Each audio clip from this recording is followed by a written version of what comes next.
আজকে আমরা দীর্ঘক্ষণ বক্তৃতা শুনলাম, প্রাণবন্ত আলোচনা হলো এবং বিশেষ করে আমাদের জুনিয়র ভাইয়েরা অনেক ভালো ভালো দিক নির্দেশনামূলক বক্তব্য রাখবেন। আমরা সকলে ধৈর্য সহকারে শ্রবণ করলাম এবং এর মধ্য দিয়ে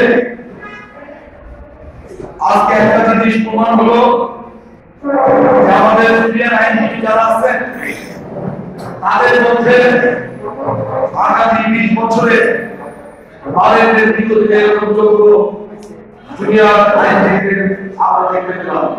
এটা অবশ্যই আমাদের জন্য একটা আশাব্যঞ্জক, কারণ তরুণরা যুবকরাই আগামী দিনে বাংলাদেশে উঠবে এবং তরুণ আইনজীবীরা আগামী দিনে এই ভারতের নেতৃত্ব দিবে। আপনারা জানেন যে বর্তমান বাংলাদেশের পরিস্থিতি সকলেই জানেন। গতকালকে একটা দুঃখজনক ঘটনা ঘটে গেল। আমাদের একজন সহকর্মী বিজ্ঞ আইনজীবীকে কিভাবে নির্মমভাবে হত্যা করা হলো, কি দোষ তার ছিল? হত্যা করার মতো কোন দোষ তার ছিল না, কিন্তু এগুলো কি কারণ হচ্ছে, কি জন্য হচ্ছে? আওয়ামী লীগ ছাত্রলীগ যুবলীগ পালিয়েছে, কিন্তু কখনো আমরা দেখছি তারা টাকাতে এসে আমাদের মাধ্যমে হচ্ছে।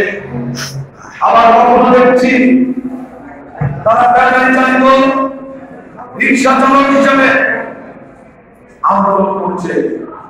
আবার দেখছি হিন্দু সম্প্রদায়ের ভাইদেরকে অনুভূতি করে ছাত্রলীগ যুবলীগ আওয়ামী লীগের নেতা কর্মীরা তারা নিজেদের ধর্ম ইসলামকে বিসর্জন দিয়ে তারা সনাতন ধর্মাবলম্বীদের সমাবেশে যোগ দিয়ে সেই সমাবেশকে বড় করে বিশ্ব মিডিয়াকে দেখাতে যাচ্ছে যে হিন্দু ভাইদের উপর অত্যাচার করা হচ্ছে।